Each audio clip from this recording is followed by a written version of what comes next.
Here's the cinematic intro.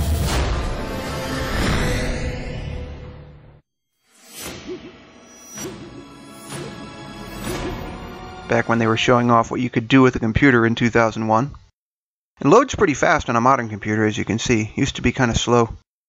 So you can do an introductory train ride, you can do tutorials to learn how to drive, and you can go and play actual scenarios. The scenarios were something relatively new in Train Simulator. You had them in Train Engineer, but not so much in actual simulators. That was one of the innovations of Microsoft Train Simulator. This is the Kassel-Fulda route by Aerosoft, so not one of the default routes actually. I apologize for all this flickering. That's something amiss with Open Broadcaster, I figured out, and I don't know what that is. It actually goes away after a few minutes, so I'm going to tolerate it here. And here they're explaining what you do on the route. They're saying drive 200 kilometers per hour, even though the speed limit is between 250 and 280. My own practice indicated that 250 is much better. It's within the regulations restricting your speed to 250 in tunnels. But it's not as slow as 200. If you go 200, you're likely going to run late, actually, even if the schedule is supposed to be for 200. Which by itself, I don't know how realistic that is, actually. No idea. So, here I've set up my own favored settings. So, switched on the headlights with H, switched on the windshield wipers with V, and here we're going to take a look. You can't see them operating from inside the train, which is a little bit irritating. But they do operate on the outside, which is a cool feature. As far as I know, that's not a feature that's available on trains, at least not on 2009, which is the version I usually use. And then switch the reverser forward, the W key, in preparation for departure.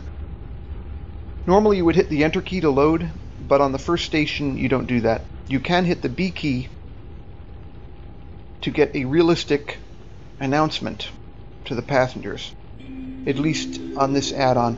What's less realistic is you don't get a European departure whistle for your highball. You get an actor playing a stereotypical redneck telling you okay to proceed. Even the accent is probably fake.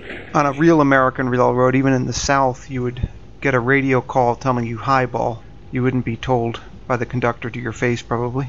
There were a lot of realism mistakes in Microsoft Train Simulator. The derailment model was overly sensitive, if that's actually possible. Like, you had to take every curve at 20 or 30 miles an hour, even if the speed limit was 100. So I had to shut the derailment model off just to get this to work properly, but there are all kinds of mistakes in it. But it's overall a really, really nice piece of work, because at the time there weren't too many alternatives that had the same quality of graphics or sound. There are a lot of better simulators now, but you have to view it in context. So the mythical redneck conductor is going to give us the okay to proceed any second. Okay to proceed. I highly doubt that guy is really from the South. I think he's an actor. I mean, seriously. So, I took the brakes off with the semicolon key, opened the throttle with the D key, and here we go.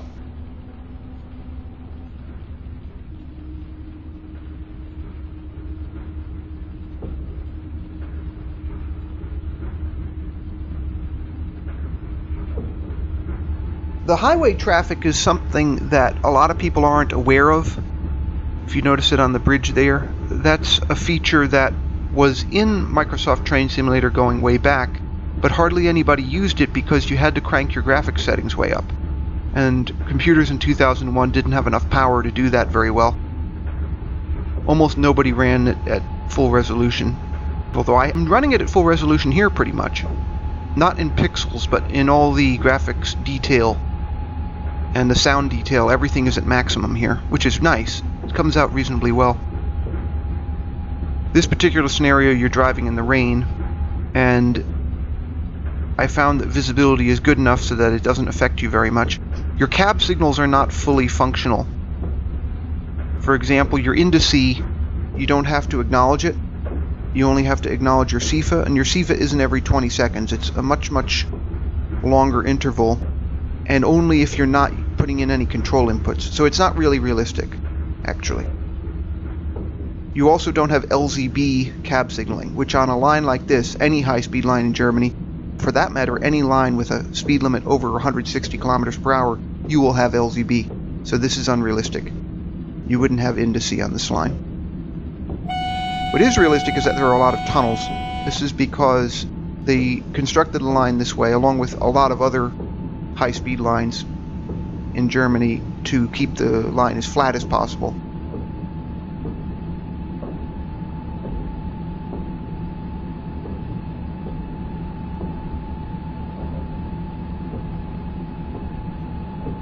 Driving this line is not immensely challenging, actually. This is one of the criticisms of it, but that's realistic, actually.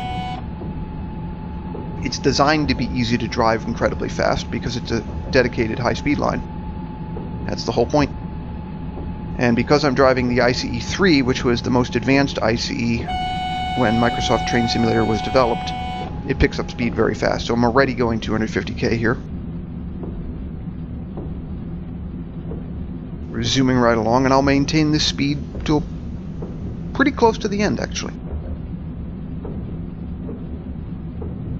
And only minimal inputs are necessary on a line that's this flat, especially because the signals are not modeled realistically. I don't have to acknowledge anything. I do have to blow the horn for the tunnels. As far as I know, most countries that's a rule.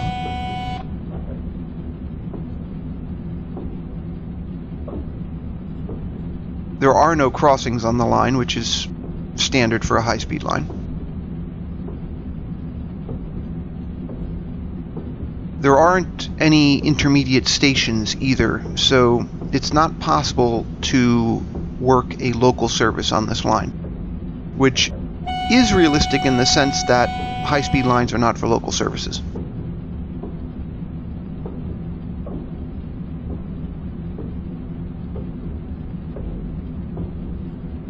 But it would be more fun if they had modeled a longer section of this high-speed line so that you had a choice of whether or not to stop at a given station. Instead, you just basically have high-speed running. You can also run freight, because at night, very late at night, they sometimes run freights on this. Supposedly. I don't know if that's even accurate, but that's what they say in the literature for the add-on.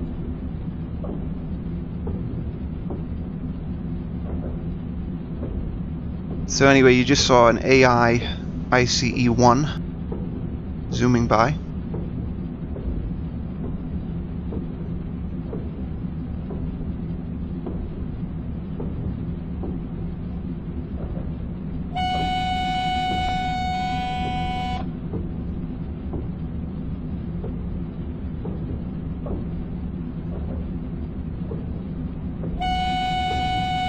I don't know offhand if the real line has so many line-side signals. That might be a compromise for Microsoft Train Simulator. Because when you have LZB, the line-side signals are really redundant, just like with any other sophisticated cab signaling system.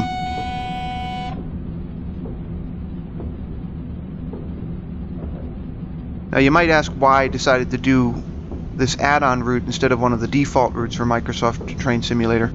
And my main reason for this was I wanted to compare it to LokSim, Zusi, and RailSim. So German stuff in all the playthroughs. So you can see my station coming up there. I'm actually running out of time on this video, so I'll be switching to the next one shortly. But see, that's another problem with not having intermediate stations, is that you have a little bit more trouble telling how you're doing. You can't look at your arrival and departure times for each intermediate station.